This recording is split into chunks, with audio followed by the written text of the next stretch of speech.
बहू का तकिया कलाम। सिद्धि की एक आदत थी। उसे इंग्लिश के शब्दों को अपनी हर बात के बीच में बोलने का बड़ा शौक था, खास तौर से स्टॉप। स्टॉप मम्मी जी, ये क्या कर रही हैं? बिल्कुल स्टॉप हो जाइए। कितनी बार कहा है कि किचन में कुछ भी सामान इधर उधर करने से पहले पूछ लीजिए। अरे क्या स्टॉप स्टॉप करती रहती है। तेरा बस चले तो पूरी दुनिया स्टॉप करा दे। और हाँ, सामान इधर उधर नहीं, मैं बस ये देख रही थी कि चीनी कहाँ है। चाय पीने की तलब थी। स्टॉप मम्मी जी, अब ये मत बोलिए कि आपको ये भी नहीं पता कि किचन में चीनी कहाँ होती है। सास को सिद्धि की बात बिना सर पैर की लगती है। वो उससे बहस नहीं करना चाहती, सो वहां से निकल जाती है। सिद्धि कमरे में। स्टॉप, मैं कहती हूँ बिल्कुल स्टॉप। मैंने कहा बिल्कुल स्टॉप। नहीं करता स्टॉप बिल्कुल। अरे यार, बिजली की वायर जोड़ रहा था, तुमने स्टॉप होने के लिए बोला और ये देखो क्या हुआ, करंट लग गया। अब करंट लगने पर चिल्ला रहा हूं तो भी स्टॉप। अरे चाहती क्या हो तुम? स्टॉप, मैं क्या चाहती हूँ? अरे अब कैसे स्टॉप हो जाऊं? मेरा मतलब है स्टॉप स्टॉप। सिद्धि फिर चली जाती है सब्जी वाले के पास। भैया, वो बैंगन किलो और आलू 5 किलो। Stop stop. काफी देर होने के बाद भी सिद्धि को उसका सामान नहीं मिलता। क्या है भैया, कब से बोल रही हूँ, आलू 5 किलो, बैंगन 2 किलो, फिर दे क्यों नहीं दे रहे हो? भैया स्टॉप। बहन जी, मैं तो 2 मिनट में तोल दूं, लेकिन आप ही तो बोल रही हैं स्टॉप। अब इतनी तो अंग्रेजी हम भी जानते हैं ना कि स्टॉप का मतलब होता है कि रुक जाओ, तो रुक गए भाई। अरे यार, क्या लोग हैं। स्टॉप। अरे तोलो तोलो चलो। किसी तरह सामान लेकर सिद्धि घर आती है, जहां वो देखती है कि ढेर सारे मेहमान बैठे होते हैं। सिद्धि आते ही जोर से चिल्लाती है, स्टॉप! आप यहाँ सब कैसे? अरे अब कैसे स्टॉप हो जावे बहू, जितना आना था आ गए हम। अब हाँ, बैठिए ना। सासू माँ, आप बात करिए, मैं चाय बनाकर ला रही हूँ। सभी बात करने में लग जाते हैं कि तभी सिद्धि किचन से निकल कर आ जाती है। Stop stop. अरे क्या खाएंगे आप लोग? पकौड़ी बना दूं या चीला, या फिर इडली बना दूं? अरे जो मर्जी बना दो, बस ले आओ जल्दी से बहू, इन लोगों को निकलना है, कोई जरूरी बात करने आए हैं। अच्छा अच्छा, स्टॉप। सिद्धि स्टॉप वाला अपना तकिया कलाम बोलकर निकल जाती है, लेकिन थोड़ी देर बाद जब वो कमरे में चाय नाश्ते के साथ आती है तो जरूरी बात हो गई आप लोगों की, या मेरे डर से शांत हो गए कि चुप हो जाओ चुप हो जाओ, सिद्धि आ गई है। बोलिए ना।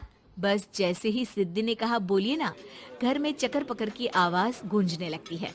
अरे तुम स्टॉप क्या बोल कर गई, सभी शांत हो गए, अब बात शुरू करेंगे। हाँ भाई, बहू तुम वो स्टॉप बोल कर गई तो हम लोगों को लगा कि शायद तुम भी सुनना चाहती हो कि हम लोग क्या बात कर रहे हैं। फिर जो मेहमानों की बात शुरू होती है वो घंटों बीत जाते हैं, चलती ही रहती है। अरे तेरे स्टॉप के चक्कर में दोपहर हो गई, अब जाकर सबके लिए जा खाना बना कर लिया। तभी स्टॉप नहीं बोला होता तो अब तक बात खत्म हो चुकी होती। बेचारी सिद्धि करती भी क्या, खुद के स्टॉप बोलने की आदत से खुद ही परेशानी मोल लेती है। आप लोग खाना खाकर जाइए, हाँ मैं जा रही हूँ बनाने।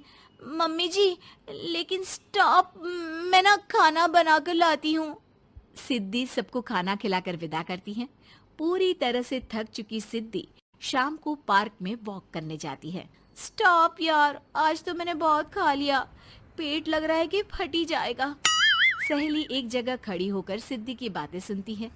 सिद्धि उसे दिन भर की सारी बातें कहती हैं। स्टॉप यार स्टॉप, चल मैं घर जा रही हूँ। सोचा था थोड़ा वॉक कर लूंगी, पेट हल्का हो जाएगा।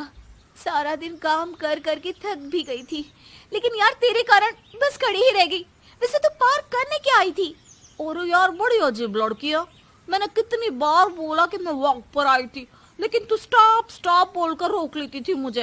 यार प्लीज अब तू जा, मैं वॉक करके ही घर जाऊंगी। ओ यार, वो स्टॉप तो मेरा तकिया कलाम है। घर के सभी लोग सिद्धि के स्टॉप से परेशान थे। वे कभी उसके बोलने पर स्टॉप हो जाते तो मुसीबत आ जाती, कभी नहीं होते तो भी मुसीबत आ जाती। अरे मैं तो इस बहू के तकिया कलाम से परेशान हो गई हूँ। अरे कोई तो उसकी ये आदत हटाए।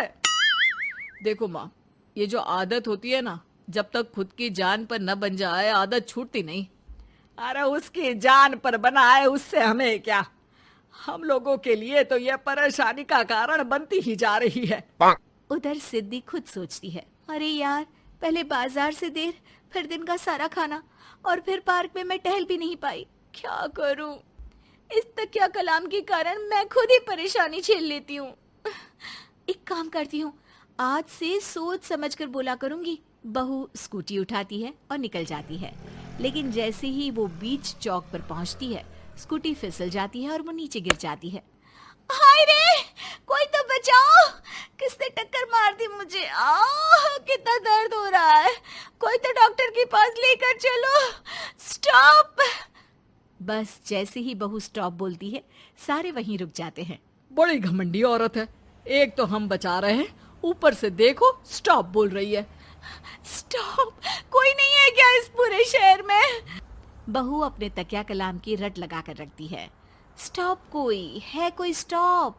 लोग उसकी मदद के लिए आगे तो आते हैं, लेकिन जैसे ही उसका तकिया कलाम सुनते हैं, वहां से निकल जाते हैं। तभी कहीं से उसका पति लौट रहा था। वो बीवी को रास्ते में पड़ा देख हैरान रह जाता है। अरे तुम यहाँ, कितनी चोट लगी है तुम्हें? पति आसपास खड़े लोगों पर गुस्सा हो जाता है। आप लोगों को दिखाई नहीं दे रहा कि मेरी बीवी को चोट लगी है? कोई भी नहीं है जो उसे उठाकर बिठा सके? अरे भाई साहब, कोई क्या मदद करे इस महिला की। और इतनी घमंडी है, जब भी न उठाने की कोशिश करो स्टॉप स्टॉप बोल देती है। स्टॉप! ये क्या बोल रहे हैं आप लोग? मैं पिछले आधे घंटे से दर्द सह रही हूँ। स्टॉप! पति समझ जाता है कि मामला क्या है। वो सर पर हाथ रख लेता है, लेकिन जल्दी ही बीवी को डॉक्टर के पास ले जाता है। ओह, इन्हें तो बहुत ज्यादा चोट लगी है। आप लोगों ने इन्हें लाने में कुछ ज्यादा ही देर कर दी है। रुकिए, मैं चेक करता हूँ। डॉक्टर जैसे ही बहू के पास पहुँचता है। हाँ तो मैम, कहाँ चोट लगी है आपको? यहाँ? स्टॉप! डॉक्टर देखते देखते अचानक रुक जाता है। अब भी स्टॉप? अरे नहीं नहीं डॉक्टर साहब, अब तो सपने में भी स्टॉप नहीं बोलूंगी।